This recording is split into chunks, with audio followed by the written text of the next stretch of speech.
الحمد لله نحمده ونستعينه ونستغفره ونؤمن به ونتوكل عليه ونعوذ بالله من شرور أنفسنا ومن سيئات أعمالنا من يهده الله فلا مضل له ومن يضلله فلا هادي له ونشهد أن لا إله إلا الله وحده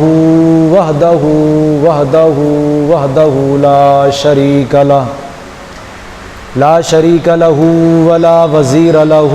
ولا مشير له لا أول له ولا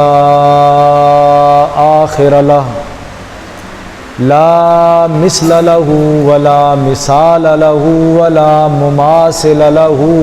ولا مثيل له لا زوال له ولا زمان له ولا مكان له لا والد له ولا ولد له ولا مولود له ونشهد أن سيدنا وسندنا وحبيبنا وطبيبنا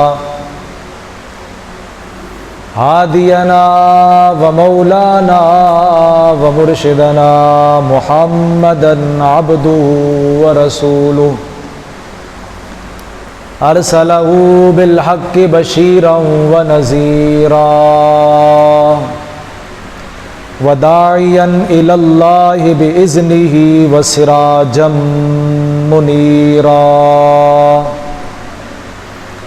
أما بعد فأعوذ بالله من الشيطان الرجيم بسم الله الرحمن الرحيم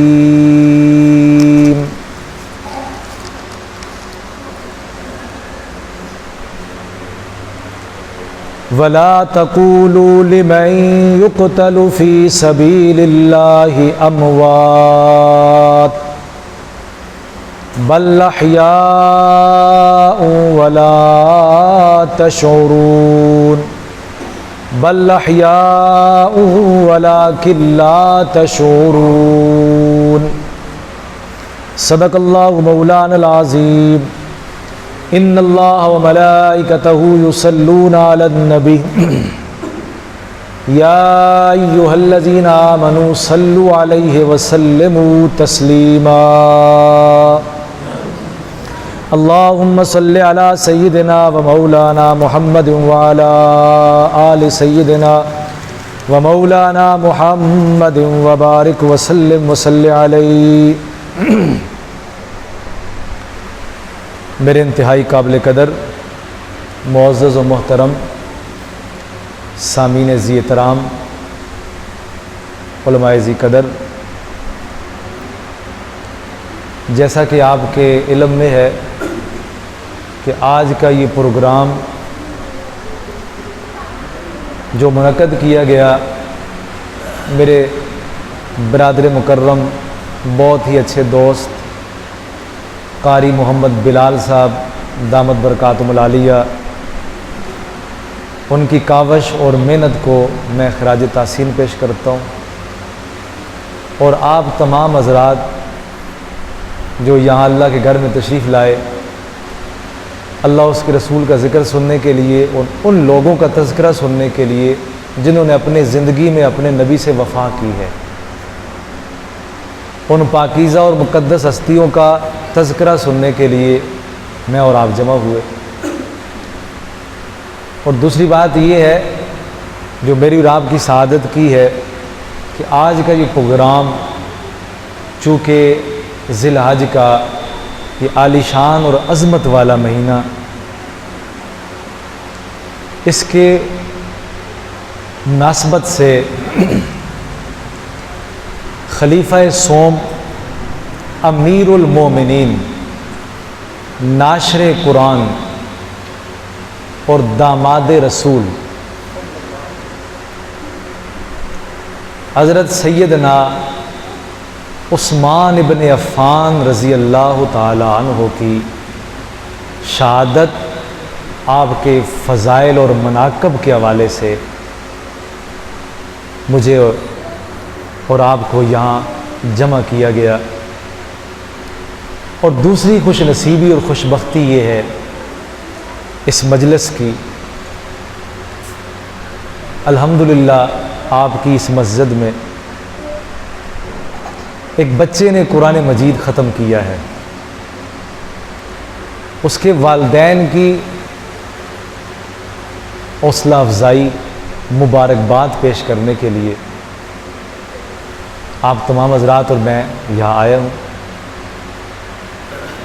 سعادت کی بات ہے، خوش نصیب بچہ شاویز جس نے قرآن مجید ختم کیا ہے، میں بھی اور آپ سب بھی اس کو مبارکباد پیش کرتے ہیں۔ اس نے رب تعالیٰ کے کلام کو الف لام میم سے لے کے والناس تک پورا پڑھا ہے،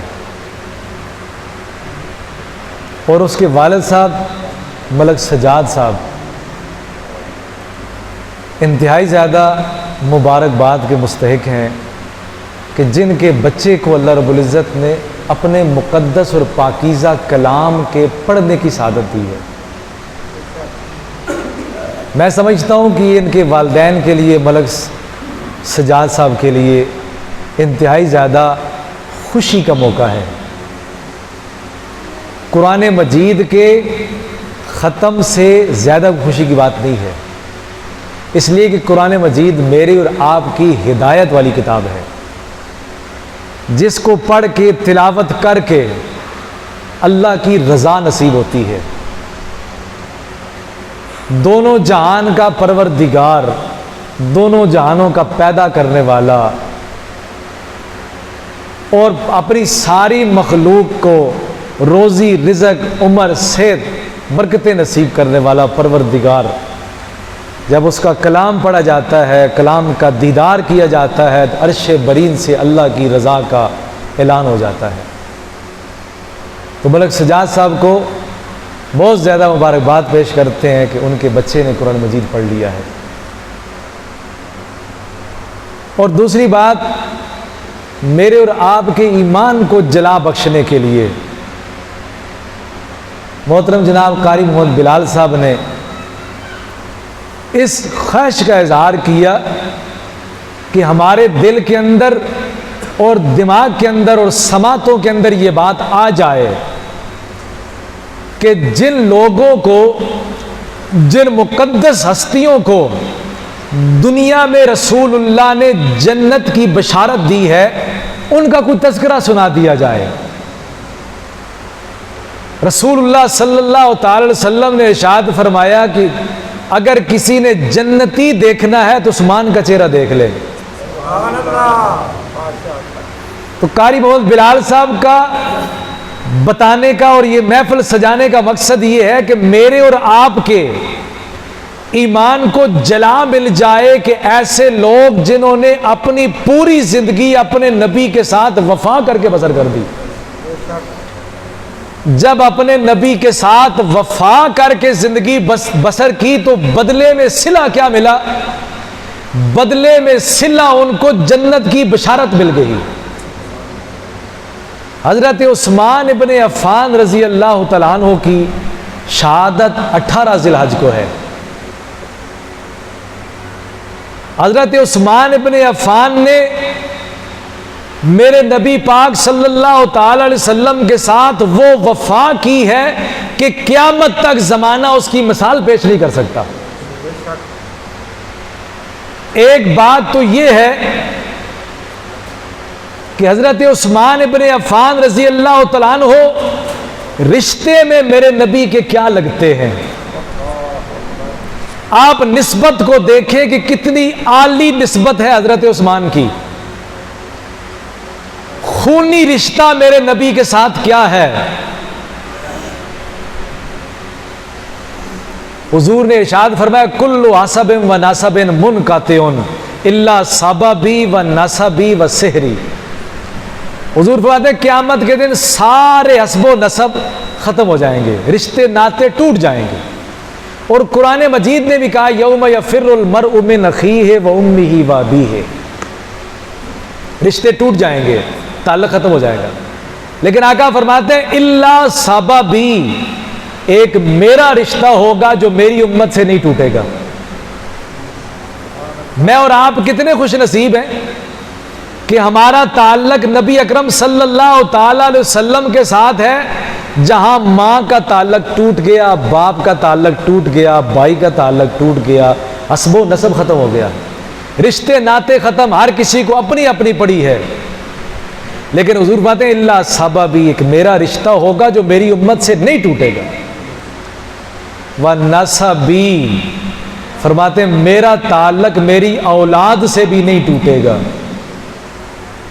کیوں؟ قرآن مجید نے کہا یوم یفر المرء من اخیہ وامہ وابیہ وصاحبتہ وبنیہ. لیکن حضور فرماتے ہیں الا سببی ونسبی، ایک میں ایسا باپ ہوں کہ میرا رشتہ حضرت زینب سے نہیں ٹوٹے گا. میں وہ باپ ہوں کہ میرا رشتہ ام کلثوم سے نہیں ٹوٹے گا. میں وہ باپ ہوں کہ